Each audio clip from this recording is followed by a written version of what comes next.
Hello student, myself Neer Singh and welcome in Scientia Physica channel. इस channel में student मैं आज की डेट में जो है केमिस्ट्री का 11th क्लास का लेक्चर ले रहा हूँ और जो चैप्टर है that is atomic structure chapter है, उसमें पढ़ूंगा। तो आज जो हमारा है वो है कैथोड रे स्टूडेंट। आज का जो topic that is cathode ray.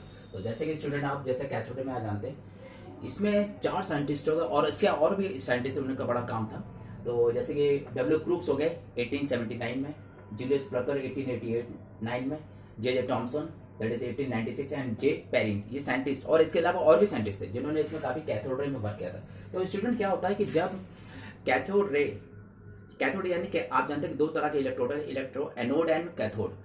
अगर कैथोड का आप पोटेंशियल बहुत ज्यादा करते हैं और सराउंडिंग जो है अगर आप वैक्यूम डेवलप करते हैं, लगभग वैक्यूम पूरा 100% नहीं, वैक्यूम होगा तो कुछ नहीं होगा। अगर लगभग वैक्यूम यानी प्रेशर बहुत ही लो करते हैं, जो लगभग ये प्रेशर का जो रेंज है 10⁻², -3 कर दें, तो कैथोड से एक रेज निकलने लगती है। ठीक है स्टूडेंट, आप जब ध्यान से देखिए ये डिस्चार्ज ट्यूब है स्टूडेंट, इसमें ये आपका हो गया कैथोड, इसमें नेगेटिव चार्ज है और ये है एनोड, इसमें पॉजिटिव चार्ज है स्टूडेंट। और हमने एक बैटरी लगाई है, ध्यान रखें बैटरी लगाई है, इसमें डीसी करंट जरूरत है, एसी नहीं चलता इसमें। ठीक है स्टूडेंट, एक चीज ध्यान रखें, ये कैथोड रे अगर आपको बनानी तो आपको डीसी करंट चाहिए और डीसी करंट की बैटरी से देंगे 10,000 वोल्ट देंगे। क्या देंगे? 10,000 आपने दिया। और इस जो डिस्चार्ज ट्यूब है इसको बहुत काफी हाई प्रेशर वाला जो वैक्यूम पंप होता है उससे लगभग इसके अंदर की सारी गैस बाहर निकाल दी, एयर वेयर जो भी गैस है बाहर निकाल दी और लगभग इतनी निकालती कि gas under very low pressure में, यानी इसका प्रेशर 10⁻² से लेकर 10⁻³ मिलीमीटर ऑफ मरकरी, इतना प्रेशर अंदर का कर दिया। तो स्टूडेंट जब हम 10,000 वोल्ट स्टार्ट करते हैं तो इस डिस्चार्ज ट्यूब में कैथोड से देखिए 90 डिग्री, देखिए यहाँ लिखा 90 डिग्री, राइट, 90 डिग्री में कैथोड रे निकलने लगती है। ये देखिए आप देख रहे हैं कैथोड रे, ये देखिए आपको दिख रहा है कैथोड रे, और कैथोड रे निकलने लगती है और वो एनोड में जाकर टर्मिनेट होती है। किसमें? तो एनोड में जाकर टर्मिनेट होती है, यानी वहां पे जाकर खत्म होती है। तो एक्चुअली में ये cathode ray it is made of electron and this electron is emitted from the cathode. Okay student, और ये 10,000 वोल्ट या इससे ज्यादा वोल्ट होगा तभी होगा, इसके थोड़ा सा काफी कम कर देंगे वोल्टेज तो नहीं ये निकलती। इसे ध्यान रखिएगा स्टूडेंट, जब प्रेशर हमारा बहुत कम होता है, अगर 10⁻⁻1 कर दें या इस तरह कर दें, तो हमको यहाँ पे इतने बीच में कैथोड और एनोड के बीच में एक हमको लाइट बीम नजर आती है। क्या नजर आती है? यहाँ पे लाइट बीम नजर आती है। लेकिन जैसे जैसे आप प्रेशर कम करते जाएंगे, देखिए ना वैक्यूम पंप से आप प्रेशर कम करते जाए और 10⁻² से और कम करने लगते हैं और 10⁻³ की तरफ बढ़ने लगते हैं, तो यहाँ से एक डार्क बैंड चालू हो जाता है। मतलब यहाँ से पहले तो बिल्कुल चमकती हुई एक बैंड दिखती, फिर धीरे धीरे यहाँ से डार्क जोन डेवलप होता है, जिसे क्रूप डार्क जोन कहते हैं। तो ये जो है डार्क जोन जो है कैथोड से डेवलप होता है, ध्यान रखिएगा। कैथोड से बढ़ता जब आप वैक्यूम से और प्रेशर डाउन करते जाए, देखिए प्रेशर है मेन चीज, प्रेशर आप जितना कम करते हैं यानी कि क्वांटिटी ऑफ गैस को आप अंडर लो प्रेशर में रख रहे हैं, तो यहाँ से डार्क जोन करते करते एक टाइम आता है कि ये डार्क जोन पूरे डिस्चार्ज ट्यूब में डिस्ट्रीब्यूट है, यानी पूरे डिस्चार्ज ट्यूब में कोई भी आपको लाइट बीम आपको नजर नहीं, लेकिन इलेक्ट्रॉन तभी मूव कर रहे हैं, कैथोड रे तभी चल रही है, क्योंकि इसका प्रूफ यह कि इसमें करंट तभी फ्लो करता रहेगा। करंट फ्लो कर रहा है इसका मतलब इसमें इलेक्ट्रॉन अभी मूव कर रहा है, लेकिन फिर वो आंखों से दिखना बंद हो जाए। तो जितना आप लो प्रेशर रखेंगे स्टूडेंट तो यहाँ से कैथोड रे हमको दिखना बंद हो जाती है, और जब प्रेशर हमारा हाई रहता है तो कैथोड रे तभी दिखती है, लेकिन तब कैथोड रे ब्राइटनेस मतलब वो चमकती भी नजर आती है। तो जब आप प्रेशर लो करते तो यहाँ पे डार्क जोन देखिए लिखा ना, डार्क जोन, कैथोड रे में डार्क जोन कैथोड से डेवलप होता और करते करते पूरे डिस्चार्ज ट्यूब में डेवलप हो जाता। लेकिन वो अंधेरे में जब हम करते तो हमको ये कैथोड रे तो नजर यहाँ नहीं आती, लेकिन कैथोड रे जब स्ट्राइक करती है यहाँ पे ग्लास वॉल में, देखिए ग्लास वॉल है, जिंक सल्फाइड का है ये ग्लास वॉल, तो जब वहां पे स्ट्राइक करती तो इस ग्लास वॉल में हमें जो है ग्रीनिश कलर की लाइट नजर आती है, देखिए चमकती हुई नजर आएगी ये चीज। यानी कि जब कैथोड रे हमको दिख नहीं रही क्योंकि डार्क जोन में चला गया, कैथोड रे बिल्कुल नहीं दिख रही, लेकिन कैथोड जब ग्लास जोन में जिंक सल्फाइड में इंसिडेंट होती है तो वो आपके जो है ग्लो ग्रीनिश कलर की इसमें जो है लाइट निकल, फॉस्फोरेसेंस को नहीं लगता है, इसी दिखती है।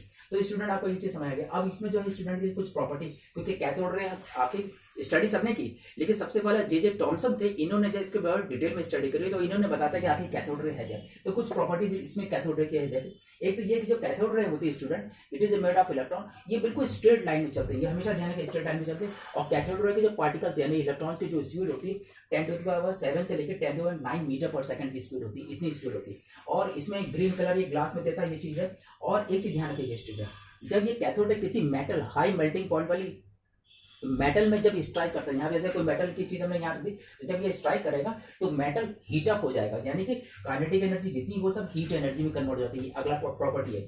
अगली ये है कि अगर ये जो कैथोड रे, अगर एक तरफ हमने पॉजिटिव प्लेट एक तरफ नेगेटिव प्लेट रख दी तो ये डाइवर्ट हो जाएगा। तो ये जो नेगेटिव प्लेट जो कैथोड है ये पॉजिटिव प्लेट की तरफ, यानी कि पॉजिटिव प्लेट की तरफ ये डिफ्लेक्ट हो जाएगी। और अगर इलेक्ट्रिक फील्ड रखे, इसको बोलते हैं deflection of electric field in the Coulomb's law.